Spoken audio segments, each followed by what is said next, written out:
Maswerteng hapon po mga ka-STL. Narito na po ang resulta ng STL Rizal para sa araw na to, 2nd draw December 14, 2024.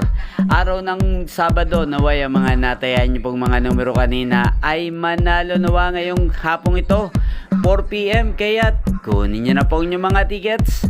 Narito na po ang resulta. Ang mga numerong nanalo sa STL Rizal ngayong hapong ito, December 14, 2024, 4 PM, second draw result, 22 at 30 in exact order. Sa lahat po ng tumaya kanina sa STL Rizal para second draw ng 22 at 30, congrats po sa inyo. Panalo po kayo again, 22 at 30. At shoutout po natin ngayong hapong ito sa STL Rizal, si Ate Nerissa Mendiola ng Angono Rizal. Shoutout po sa inyo Ate Nerissa Mendiola ng Angono Rizal. Naway nasa mabuti po kayong kalagayan. At sa lahat po ng mga taga Rizal dyan, shoutout po sa inyo. Naway isa rin po kayo sa swertehin ngayong hapong ito sa STL Rizal. Inyo pong napanood ang resulta ng STL Rizal sa channel na to. Magkita-kita po muli tayo mamayang 8:45 PM. Thank you for watching.